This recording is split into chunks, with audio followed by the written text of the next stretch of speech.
My name is Autumn Townsend. I am 33 years old, and last Thanksgiving my parents handed out gifts to every grandchild at the table except mine. My sister's kids each got a wrapped box with a card that said to the grandkids who made us proud. My daughter Lily, 8 years old, stared at the empty spot. In front of her, my son Sam, 5, asked if Santa forgot him. My nephew Tyler, 14, looked across the table at my kids and laughed. Guess they didn't earn one. I did not yell. I did not cry. I picked up my children, grabbed our coats, and walked out my parents' front door. At home, I sent one text to the family group chat, and within seconds my phone exploded. Mom, Dad, my sister Monica calling nonstop. But here is what none of them knew: what I did next would cost them far more than a gift bag. Welcome back to Calm Drama Stories, the channel where every day people stand up, set boundaries, and reclaim their dignity one story at a time. If you have ever been the one your family forgot, this one is for you. Drop a comment and be sure to subscribe now. Let me tell you how this started. My family is small-town Ohio. Millfield population around 12,000. My father, Frank, retired 3 years ago from county road maintenance. My mother, Diane, runs the Tuesday prayer circle at First Presbyterian and considers herself the social backbone of our street. My older sister, Monica, married Craig Lawford, a dentist with his own practice. 15 years ago. They have 3 children, a big house, 2 German cars in the driveway. I took a different route. Culinary arts degree from Columbus. Married Kyle at 24. He was charming in public, controlling and private. He decided when I could see friends. He decided how I spent every dollar. When I found out he had removed my name from our joint checking account without telling me, I filed for divorce. I was 28, Lily was 3, Sam was 5 months old. I moved home, rented a 2-bedroom apartment on Oak Street 14 minutes from my parents' house. Started over with a used mixer and a cottage food license. Named my little home bakery Townsend Sweets. Caramel apple pies, brown butter pecan tarts, lemon lavender scones. Every recipe. Mine developed during late nights when the kids were asleep, and the kitchen was the only room that felt like it belonged to me. 2 years later, I had steady weekend orders and a growing Instagram following. Nothing huge, but enough to keep the lights on and put Lily in dance class. My parents never forgave me for the divorce. Not because they liked Kyle, they barely knew him. They forgave him for being absent the same way they forgave rain for being wet. Just something that happened. What they could not forgive was me choosing to leave a marriage. In my family, being divorced was worse than being unhappy. At least unhappy kept quiet. The shift started slowly after the divorce. My mother stopped calling on Sundays. My father's monthly visits turned into whenever he was in the area, which apparently was never. Monical's kids got birthday parties at my parents' house. Bounce houses. Catering platters from the deli counter. 30 guests singing around a sheet cake with their names piped in. Buttercream. When Bryce, Monical's youngest, turned 7, my parents spent close to $400 on decorations alone. I know because my mother mentioned the receipt at dinner, like she was reading from a victory scroll. Sam turned 4 that same month. My mother said they were tight on money. She mailed a $20 Target gift card. It arrived 3 days late. Lily noticed kids always notice. She stopped asking to visit Grandma's house and started asking why Grandma never visited ours. I brought it up once, calmly, over coffee at my parents' kitchen table while the kids were outside on the swing set. Mom, the birthday thing. Sam notices. Lily notices. Diane stirred her coffee without looking up. Monica needs more help. Autumn, Craig works long hours. You have always been the independent one. Take it as a compliment. A compliment, that is what she called it. I stopped arguing after that. I stopped expecting, but I did not stop showing up because every few weeks Lily would look at me with those wide brown eyes and say, "Can we go see Grandma? Maybe she'll play cards with me this time." So I reduced visits. Monthly became holidays only, Thanksgiving, Christmas, Easter if the weather held. Just enough to let my kids believe their grandmother remembered their names. Just enough to keep the peace I was already losing. Thanksgiving morning, 647. The kitchen smelled like brown butter and cinnamon. Sam sat on the counter with a wooden spoon, licking caramel off the handle. Lily was at the table wrapping her drawing for Grandma in a piece of printer paper, a turkey made of handprints signed in her careful second-grade cursive. I slid my salted caramel apple pie into a carrier. This was the one dish everybody asked about at every family. Gathering the one Diane served to her prayer circle friends and let them assume she had made. I never corrected her. Correction required energy I did not have to spare. We loaded the minivan 22 minutes across town. I turned onto Maple Lane and saw Monocle's pearl white Lexus already parked in the driveway. Craig's dark blue BMW sat beside it. All four doors of my parents' house were lit up like a greeting card. Inside, the dining room table was set for 10, turkey in the center, name cards written in Diane's looping handwriting. I pulled out Lily's chair and stopped at Tyler's place, a small, sparkly silver gift. At Emma's place, another. At Bryce's, 1/3. At Lily's place, her name card and nothing else. At Sam's, same. I stared at those empty spots for 3 seconds. Then I set the pie carrier on the counter. Nobody reached for it. Nobody said thank you. Frank shook my hand. Not a hug, a handshake. Like I was a neighbor returning a borrowed tool. I told myself the bags were probably party favors for later.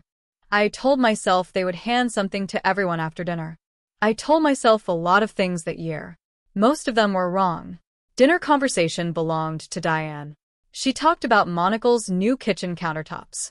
Quartz imported $12,000.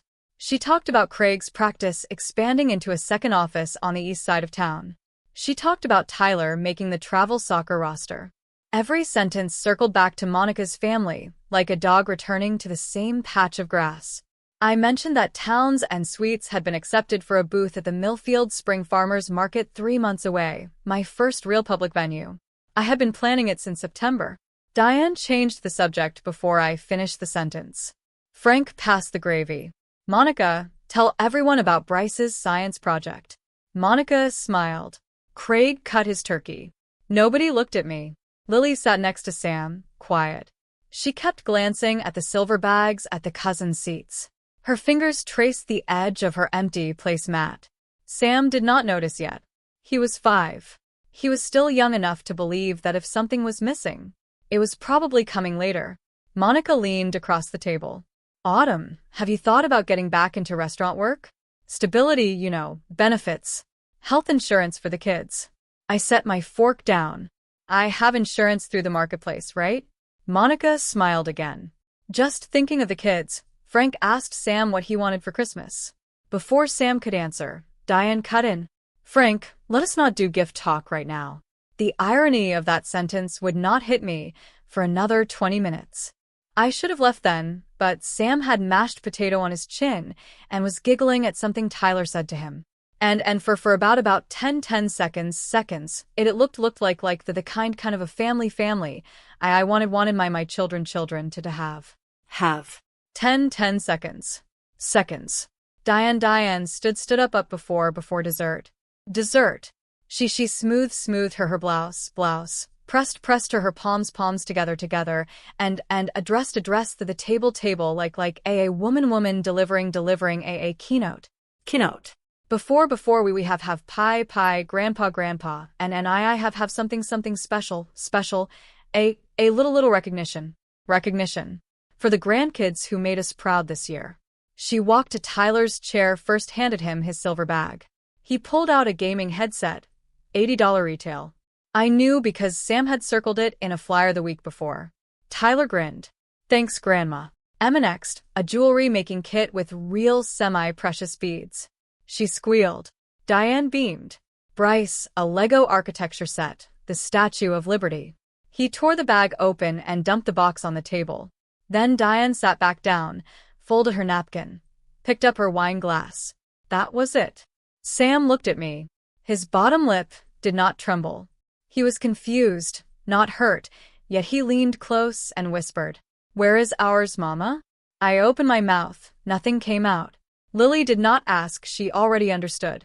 She pulled her handprint turkey drawing halfway out of her jacket pocket, looked at it, and pushed it back in. She was not going to give it to Grandma anymore. Tyler put the headset on, adjusted the band, looked at Lily, then at Sam. Then he laughed. Guess they didn't earn one. Nobody corrected him. Monica examined her wine. Craig studied a spot on the wall. Frank stared at his plate. Diane sipped and said nothing. The room was silent, except for wrapping paper and the hum of the football game in the other room, and my 5-year-old son's face slowly shifting from confusion to the kind of understanding no child should have to learn at a dinner table. I looked at Lily. She had her hands in her lap, flat and still, the way she holds them when she is trying hard not to cry. I looked at Sam. He was staring at Tyler's headset with an expression I recognized, the same face I used to make when my mother forgot my school recitals. I looked at my mother. She was cutting a piece of turkey and chewing with the satisfaction of someone who believed she had just taught a very important lesson. I stood up. Slowly pushed my chair in. In. Lily, Sam, get your coats. Coats. Diane, Set said, her knife down. Down. Autumn, sit down. You are overreacting. Overreacting. Get your coats, baby, we are going home. Home. I walked to the counter. My pie sat exactly where I had placed it at 45 minutes ago, untouched. Untouched.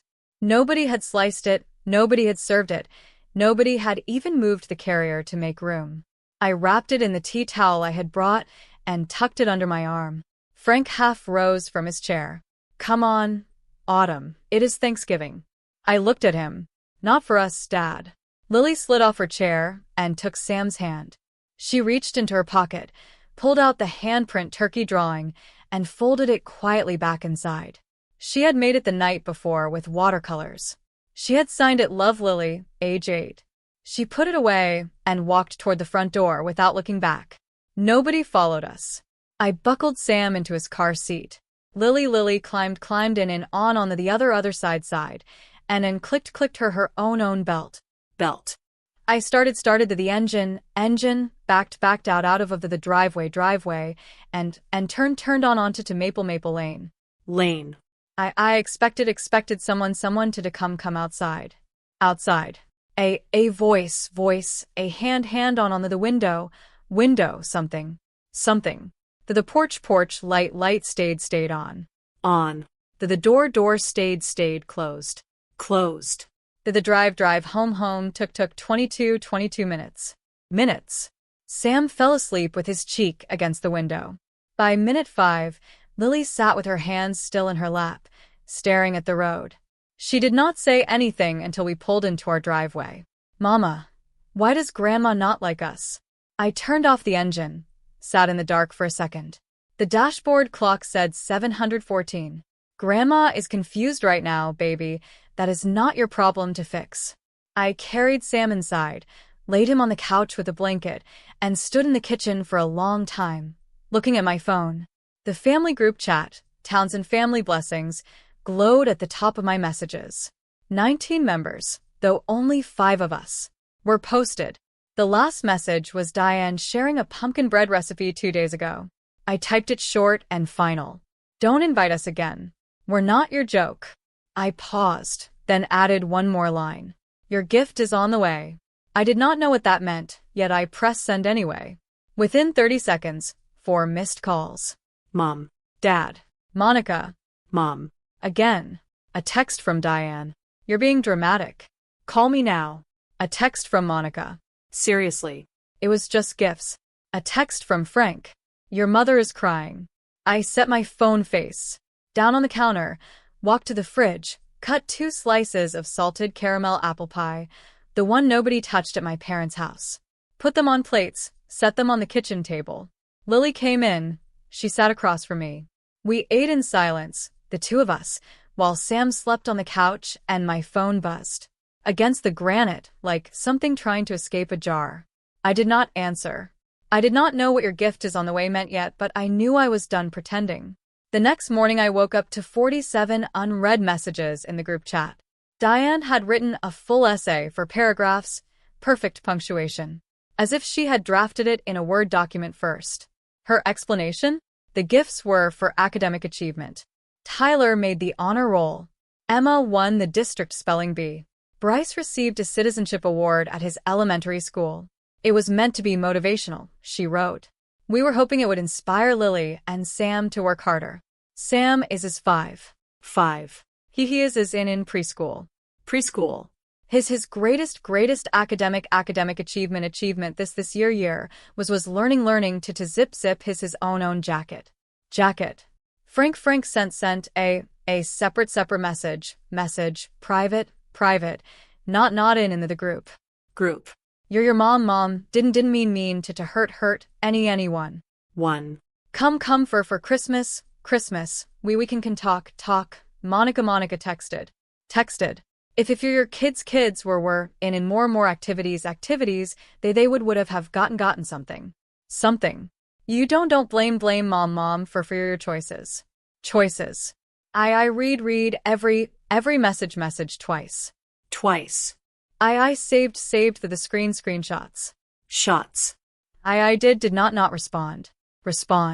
At 9 o'clock in the morning, I called Patty and Gwen. Patty owns the flower shop on Main Street. She is 58 years old. Originally from Houston. And the kind of woman who says what? Means it hard. She has known me since I moved back to Millfield. She buys 2 dozen lemon scones from me every Friday for her shop counter. I told her everything. The bags, the speech, Tyler's comment, the walkout. Patty was quiet for about 3 seconds. Then she said, honey, that is not tough love.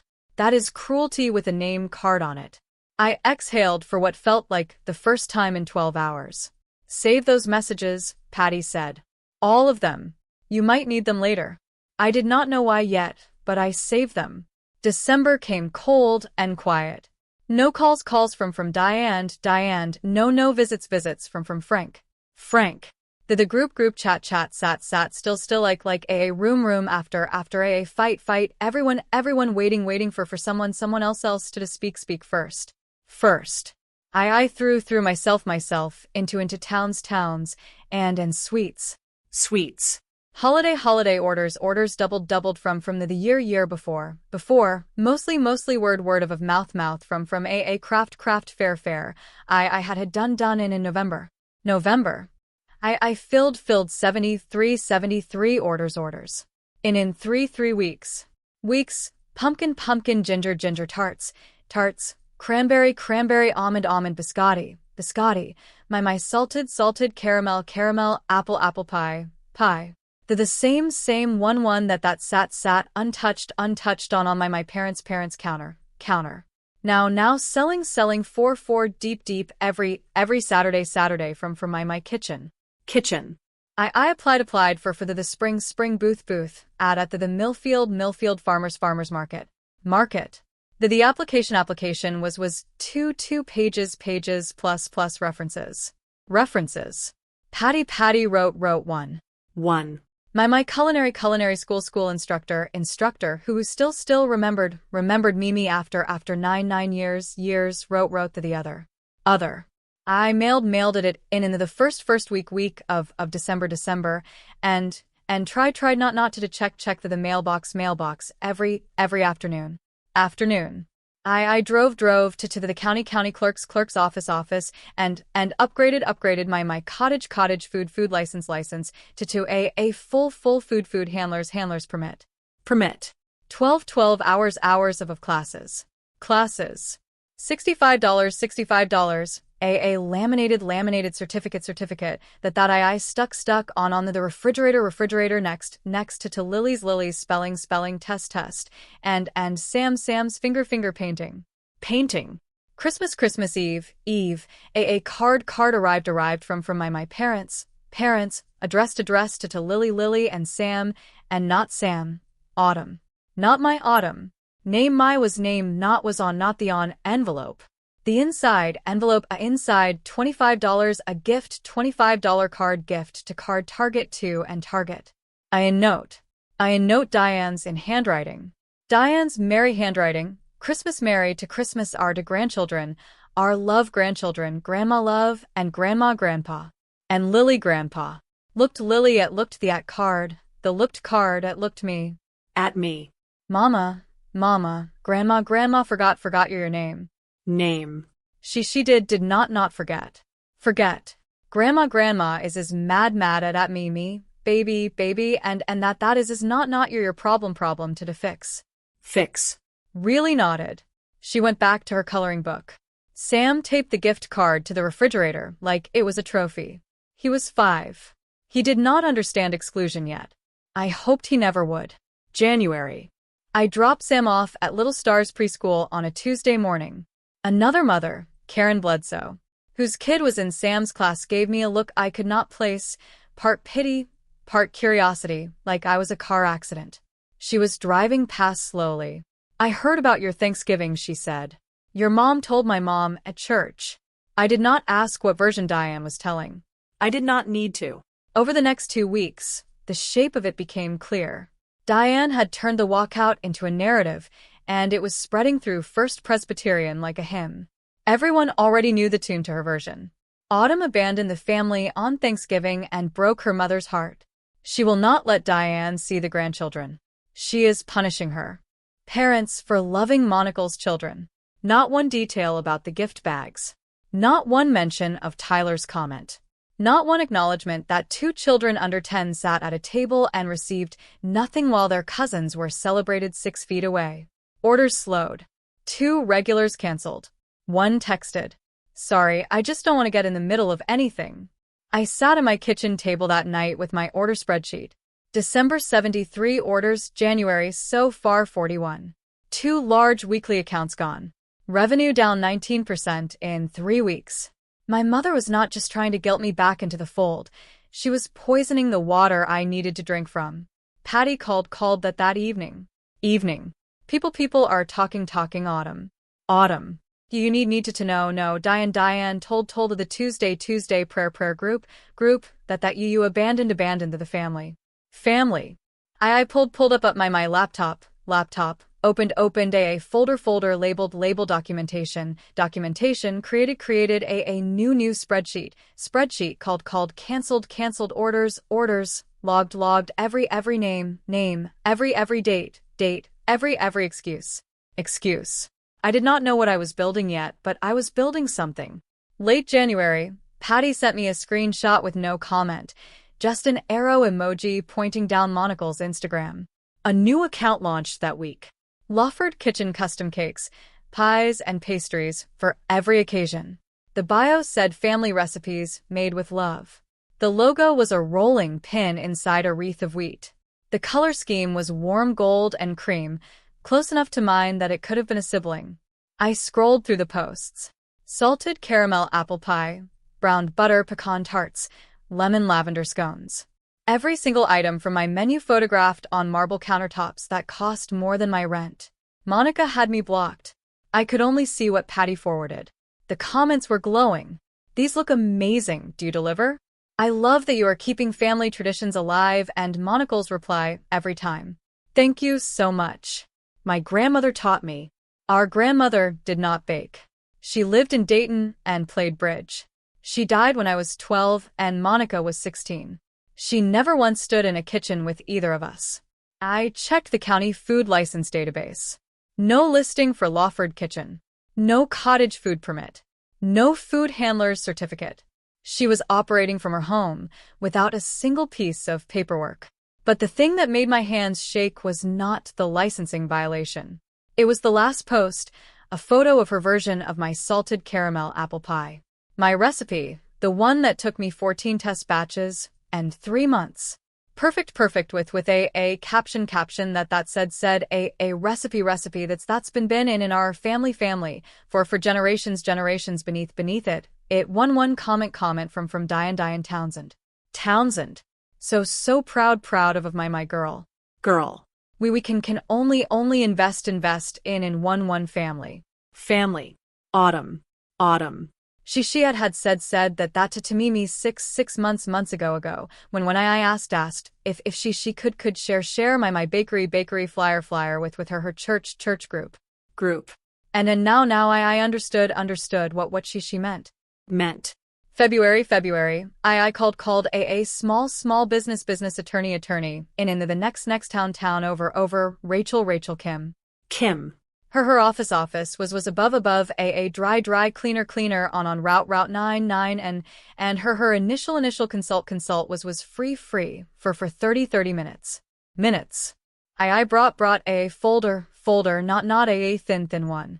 One.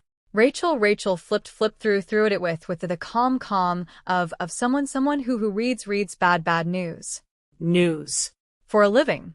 Cottage food license with towns and suites registered 2 years ago. 153 order receipts each. 1 time stamped. 28 Instagram posts dating back 22 months with original recipe photos. My culinary school notebook handwritten.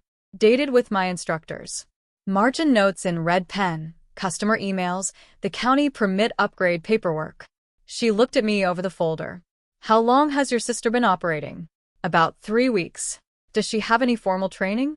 She took a cake decorating class at the community center in 2019. Rachel, close the folder. You have common law trademark through prior use. If she registers a name or product line that's confusingly similar to yours, you can file an opposition. She pulled up Monica's Instagram on her phone, scrolled through the menu posts, compared them side by side with my documentation. This is not competition, she said. This is appropriation. Keep documenting every post, every comment where she claims these are family recipes, every order she takes. If she files a trademark, we file opposition the same week. I asked what it would cost. She said her hourly rate was $175. But for an opposition filing, it was a flat $1,500. She told me to think about it. I drove home with the windows down, even though it was February and 38 degrees. For the first time in months, I felt something I had almost forgotten: certainty. Late February, my inbox chimed with a confirmation from the Millfield Farmers Market. My booth was approved slot 14 right between Patty's flower stand and the honey vendor. Opening day, 3rd Saturday of March. The same afternoon I got a call from the market coordinator. Her name was Deborah, and she sounded like someone trying very hard to remain neutral. Autumn, I want to give you a heads up. We received another application for a baked goods booth. The product line has significant overlap with yours. She did not say Monica's name. She did not have to. Is the applicant licensed? I asked. Pause. That is between the applicant and the county. Monica had applied to the market someone had told her about. 3 months of silence from my family, and suddenly my sister was setting up shop 3 tables away. Her Instagram followers had climbed to 900. Mine was at 600 and change. She had Craig's dental practice income backing her marketing. Professional product photos, vinyl banners, a website. Then online ordering form, something I could not afford yet. I opened my order spreadsheet. January 4, orders. February, so far 22. Revenue down 44% from December. A customer messaged me that week. Your sister says she taught you how to bake. Is that true? I stared at that message for a full minute. No, I went to culinary school. I developed every recipe myself. Oh, she made it sound like you copied her. I screenshot the exchange, saved it to the documentation folder, sent a copy to Rachel. 44%, that was not a seasonal dip. That was a woman with a dentist's income and my recipes pulling my customers across the street early March. Patty called me on a Wednesday evening. Her voice was different, tight, urgent. The way she sounds when someone puts carnations in a bridal bouquet. Come to the shop right now. There is something you need to see. I drove over in 9 minutes. Patty was standing behind her counter with her phone held out like it was evidence at a trial. Her daughter Jess was friends with Monica's babysitter, a college student named Alyssa who watched Tyler, Emma, and Bryce 2 nights a week. Alyssa had been scrolling through her screenshots folder and accidentally sent a batch to Jess instead of her roommate. Group chat screenshots, the wrong group chat. Not the Townsend family blessings thread. A different 1/3 members: Diane, Frank, and Monica. The chat was called Planning Committee. The messages were dated 2 weeks before Thanksgiving.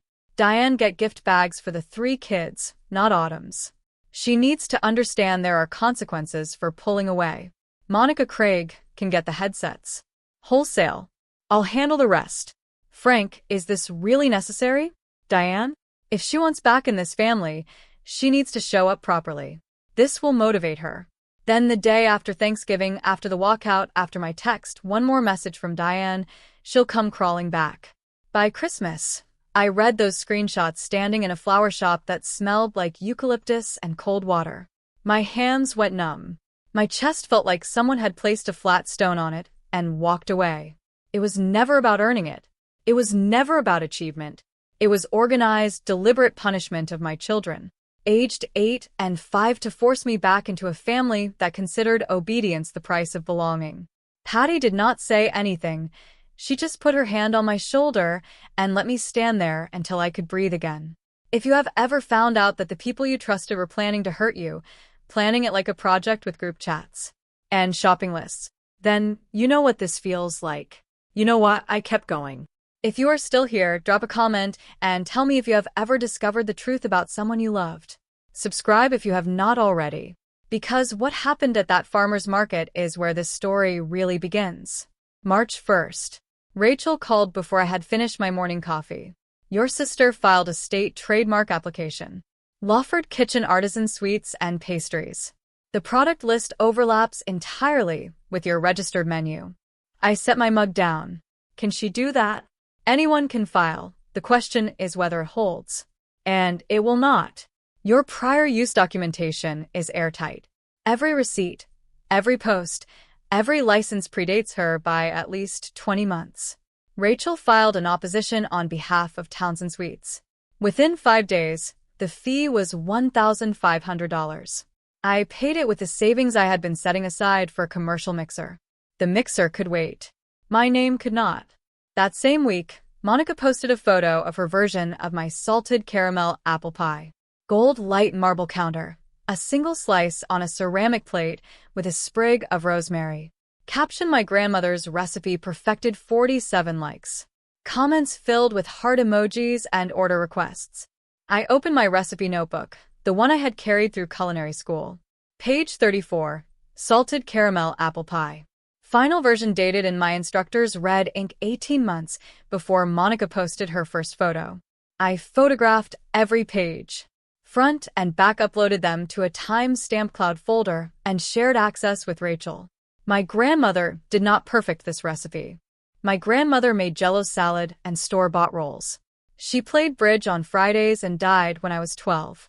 My sister was building a brand on a lie, and my mother was commenting heart emojis on every post, like a woman watering a garden she had planted herself. Rachel's voice came back to me from our first meeting. Prior use beats a filing date. Every receipt you saved is a brick in your wall. I had a lot of bricks. Mid-March, the Millfield Farmers Market held a preliminary vendor meeting at the community center. 32 booths, confirmed Deborah, the coordinator.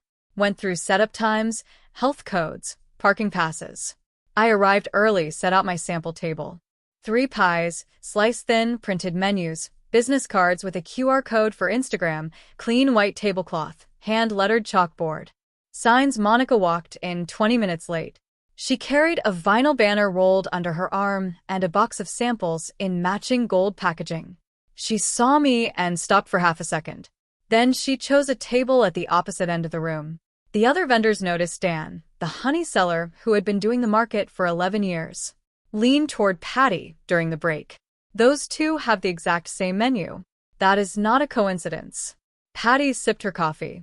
No, it is not. After the meeting, Deborah pulled me aside near the water fountain. I need you both to coexist on market day. If there is a business dispute, that is not something I can mediate. I nodded. Understood. She paused, looked at the door Monica had just walked through, then added quietly, for what it is worth, your cottage food license predates the other application by 23 months. That is public record. I checked. She walked away before I could respond. Patty was waiting. By my car, she had a cellophane-wrapped bouquet of sunflowers tucked under her arm, the ones she puts out on Fridays when her delivery comes in. She handed them to me. What are these for? For your table on opening day. Let your work speak, honey. It will be louder than any gossip in this town. I put the sunflowers on my passenger seat and drove home with the windows cracked even though it was still only 42 degrees. Late March, Rachel called with an update. The state trademark office flagged your sister's application. Your opposition is under formal review based on the documentation you provided. 2 years of dated receipts. 28 Instagram posts, the cottage food license, the culinary school notebook. Your case is strong, strong. She said that word the way a doctor says, stable, carefully, professionally, with just enough warmth to let you know things were moving in the right direction. Orders started coming back. 2 former customers reached out the same week. One was a woman named Claire who used to buy a pie every Sunday for her book club. I saw your original Instagram posts, she said. I compared the dates. I did not realize your sister started after you. She did, I said, by 20 months. I feel awful. I ordered from her twice.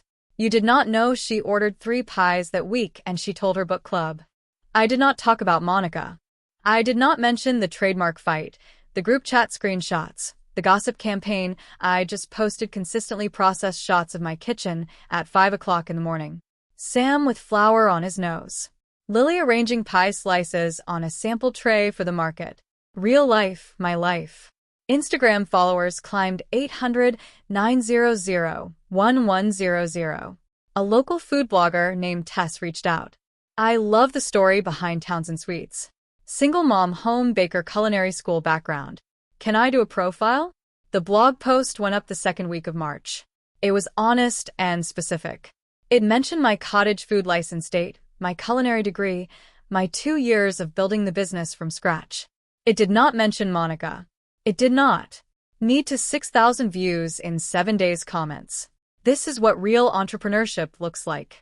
For the first time, strangers were seeing what my family had always refused to. Diane showed up at my front door on a Wednesday evening. No call, no warning, just her car in my driveway. And her knuckles on the screen door. I had not seen her face in 4 months. She looked thinner, her hair was freshly colored, and her lipstick was precise, which meant this visit was planned. Diane does not leave the house in lipstick unless she has something to say. We need to talk about this legal business, she said from the porch. You need to drop it. I did not invite her in. I stepped outside and closed the door behind me so the kids would not hear.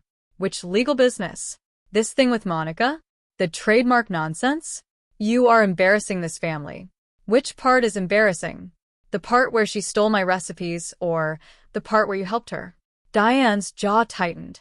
Nobody stole anything. You got those recipes from my kitchen. They are family recipes. I developed them in culinary school. Mom, I have the notebooks with dated instructor notes. She shifted, dropped her voice half a register, the way she does when she is switching from offense to guilt. I am your mother. I carried you, and you are choosing a pie business over your own family. I looked at her straight. No heat, no crack in my voice. You chose gift bags for 3 children and empty seats for 2. You made the first choice, Mom, not me. Something moved across her face.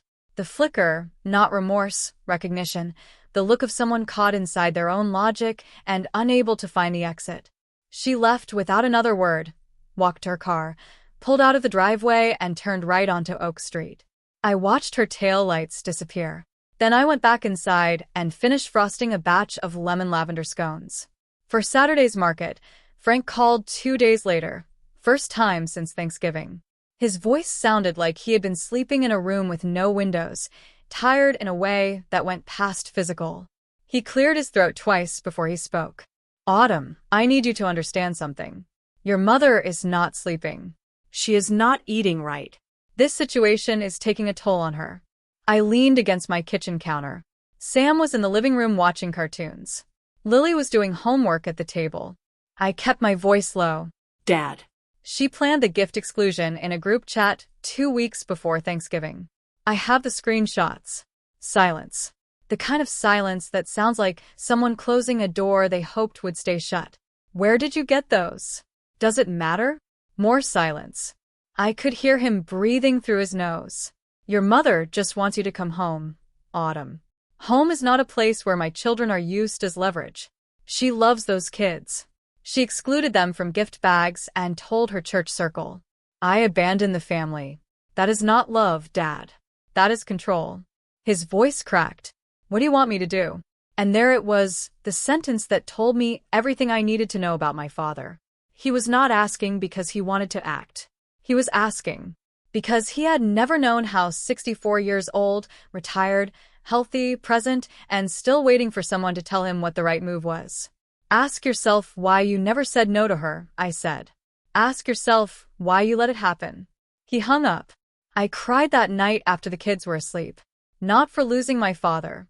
I had lost him years ago, without either of us admitting it. I cried because he had just confirmed it out loud. The week before the Millfield Farmers Market grand opening, I sat on the living room floor with Rachel's folders spread across the carpet like a case map. Trademark opposition filed, acknowledged. Under review, prior use evidence packet, 43 dated invoices, 28 Instagram screenshots with timestamps, my cottage food license scan, and 8 customer testimonials, each one signed, dated, and specific. Rachel had organized everything into a laminated one-page timeline. Left column, Townsend Suites, established October 2023. Right column, Lawford Kitchen, established January 2026. Below each column, the dates, the posts, the receipts. 23 months of difference, laid out in 12-point font. I had not asked her to make it. She said she thought I might want something I could hold. I begged test batches. That Thursday night, Sam sat on the counter and licked caramel off a spoon. Same spot, same spoon.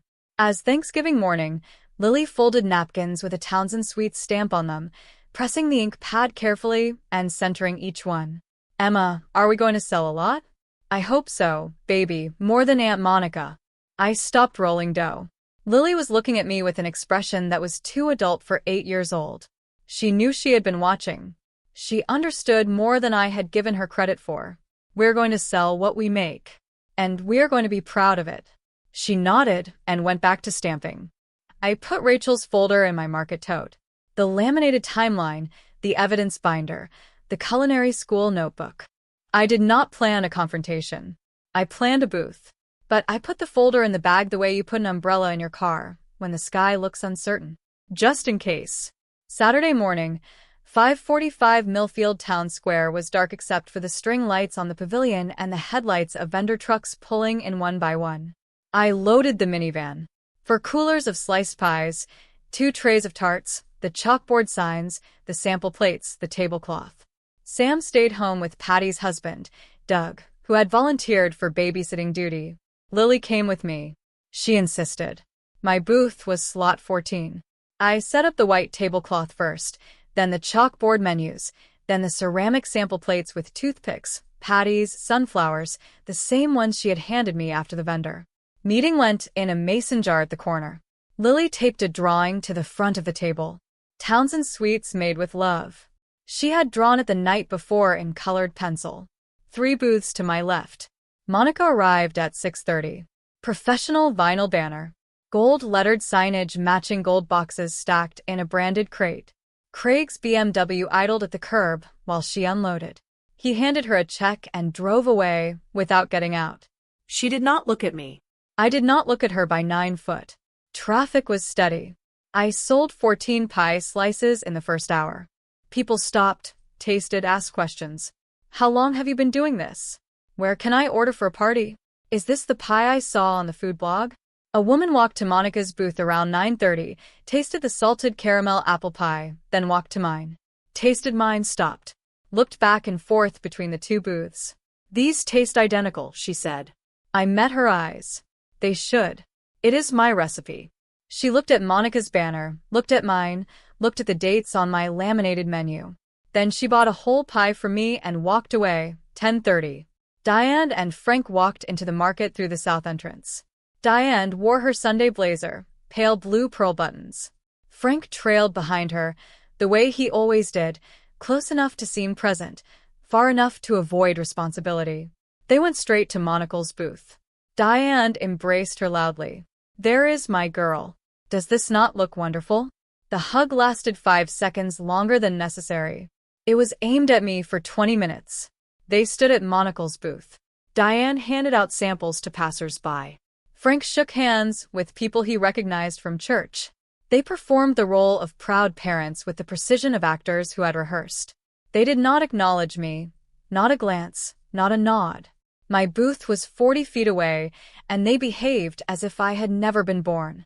A woman from Diane's prayer group, I recognized her from the Christmas potluck years ago, stopped at my booth. She leaned in close. Your mother told everyone Monica started this business. First, is that true? I reached into my tote and pulled out the laminated timeline, held it flat on the table where she could read it. Townsend Suites, October 2023.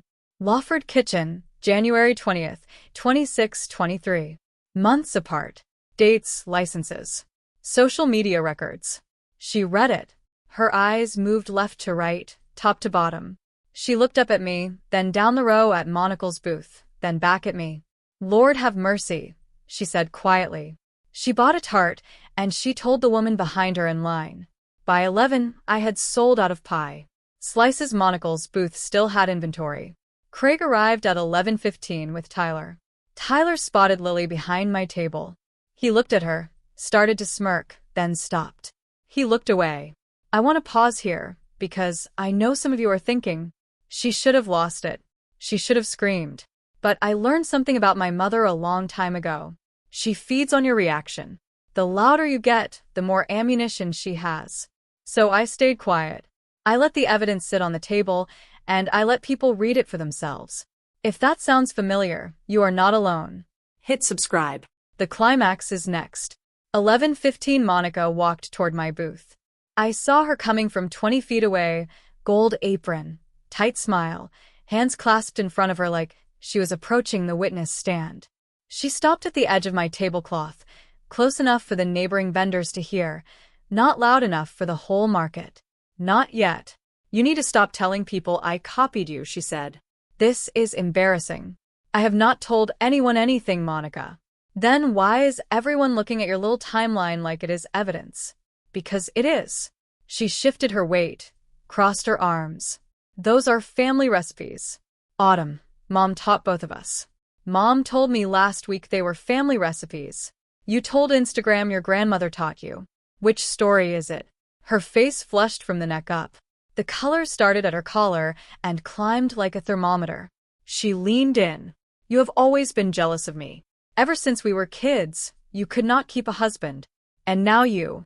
She stopped. Not because she ran out of words, because she realized people were listening. Dan, the honey vendor, had paused mid. Poor Patty stood motionless behind her flower buckets. The woman from the prayer group was still at my booth, tart in hand. Frozen. 3 other customers had stopped walking. Monica looked at them, looked at me. Her jaw worked, but nothing came out. I did not raise my voice. I did not step forward. I reached into my market tote, pulled out the folder, Rachel's folder, the one I had packed, just in case, and set it on the table between us. I did not say a word. The folder sat there, thick and neat, held together with a single black binder clip. I opened the folder. My hands were steady, my pulse was not. But nobody needed to know that. This is my cottage. Food license, registered October 2020. 3 These are 153 order receipts, each one date stamped. These are 28 Instagram posts from the last 22 months showing my original recipes. I turned to page. This is my culinary school notebook, page 34, salted caramel apple pie final version. Dated in my instructor's handwriting. I laid the laminated timeline next to it. Left column, right column. 23 months of documented work versus 3 months of copied content. The State Trademark Office has already flagged your application because of my prior use filing. I said my attorney submitted the opposition. In the first week of March, Monica stared at the folder like it had grown teeth. This is crazy. You are crazy. It is not crazy, Monica. It is a paper trail. Diane pushed through the small crowd that had gathered 15 people, maybe 20. She was moving fast, her Sunday blazer catching the morning light. What are you doing? Stop making a scene. I did not look away from the folder. I am not making a scene, Mom. I am showing people the truth. That is all I have ever wanted. I reached into the folder one more time, one more sheet.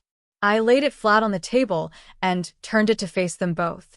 The planning committee group chat screenshots.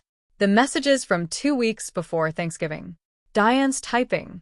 Get gift bags for the 3 kids, not Autumn's. Monocle's reply? Craig can get headsets wholesale. Frank's hesitation. Is this really necessary? Diane's answer? This will motivate her, and the final message sent the night after I walked out. She'll come crawling back by Christmas. Diane's face went white. Not pink, not pale white. The kind of white that happens when blood decides it has somewhere else to be. The crowd was silent. Monica recovered first. She turned to the crowd, palms up, the way politicians do when the microphone catches something they did not mean to say. She is lying. She has always been jealous. She could not keep a husband, and now she a woman in the crowd. The one with the tart interrupted. Ma'am, these documents have dates on them. Monica stopped. Her mouth stayed open for a second, then closed. She looked at Craig. Craig had been standing behind her. 49:00. With Tyler holding a reusable shopping bag like a man who expected to be somewhere else by now. He looked at the folder. He looked at Monica. Then he took one quiet step backward. His face told the whole story. He did not know. Not about the recipes, not about the trademark, not about the group chat. Craig Lawford, 40 years old, successful dentist, had just discovered that his wife's new business was built on her sister's work and his mother-in-law's cruelty. Tyler stood behind his father for the first time since Thanksgiving. He had nothing to say. Diane tried once more. She stepped close to me, close enough that I could smell. The perfume, the same vanilla musk she had worn to every family dinner since I was a child. Autumn, please, you are destroying this family in front of everyone. I did not destroy it, Mom. I just stopped hiding the damage. Her hands trembled. Her voice dropped to something almost inaudible. I just wanted you to meet us again. There it was, small, almost real. For half a second I saw her. Not the woman who orchestrated gift bags and gossip campaigns, but a 61-year-old mother who had confused control with closeness and did not know how to love without a leash. Then she straightened, wiped her eyes, looked at the crowd. None of this would have happened if you had just come to Christmas, like I asked. And just like that, the moment passed. She could not separate love from obedience. She would not learn. And I was done waiting for her. Deborah, the market coordinator, had been standing 10 feet away with her clipboard. She stepped forward and addressed both of us, but she looked at the crowd while she spoke. I have reviewed the vendor applications and the county licensing records. Miss Townsend's cottage food license for Townsend Sweets predates the competing application by 23 months. The overlapping product descriptions have been flagged, and I will be forwarding the matter.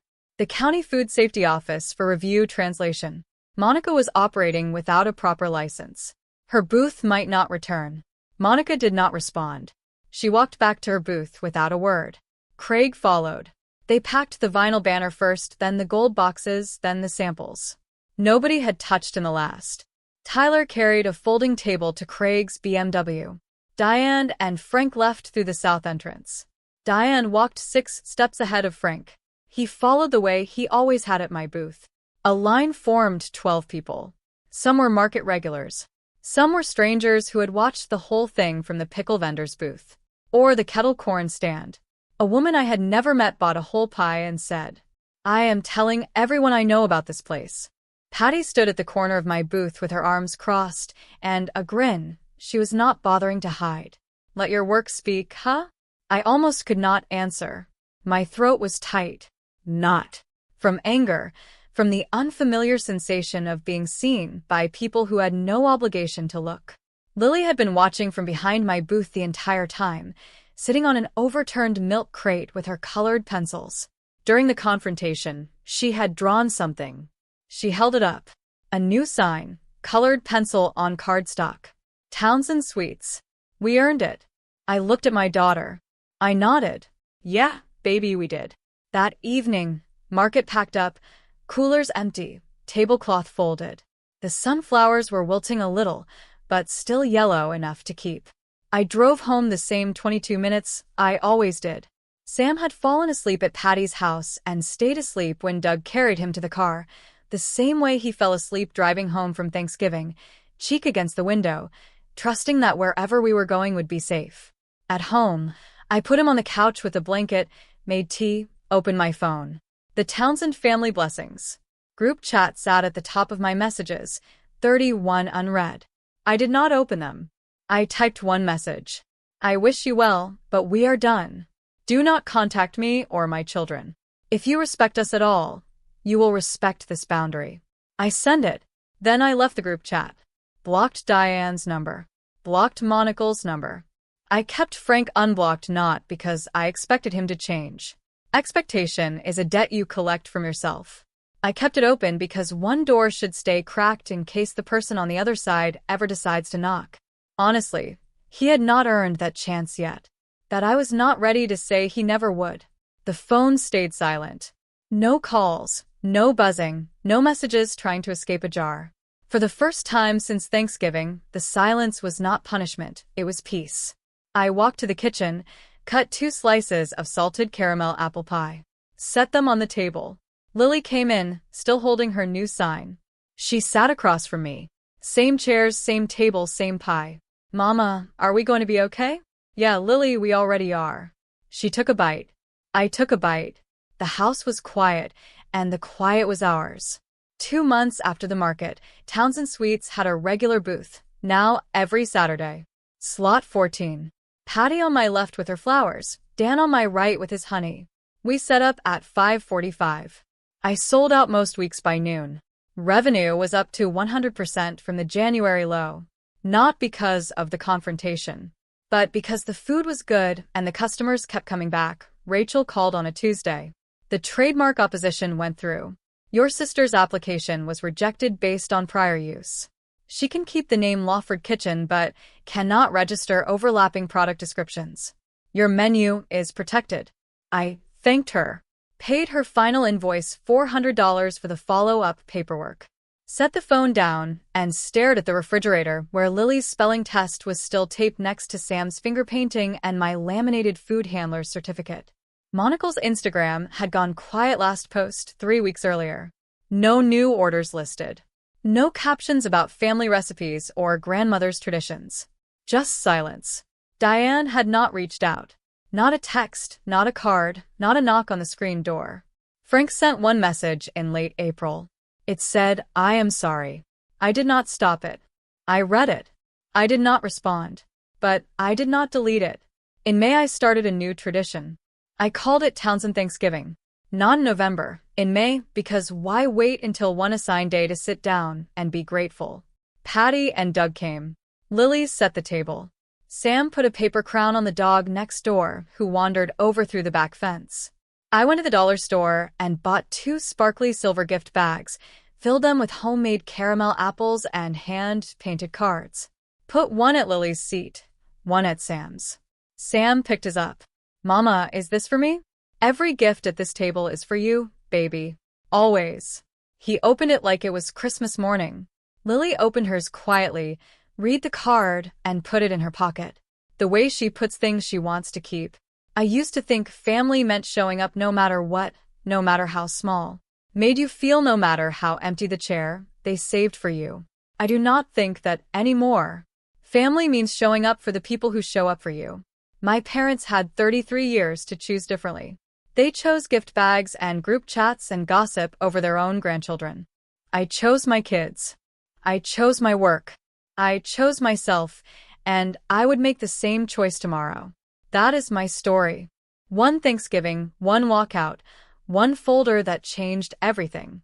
If this reminded you that your boundaries are not selfish, share this video with someone who needs to hear it. Drop a comment, hit subscribe, and I will see you in the next one.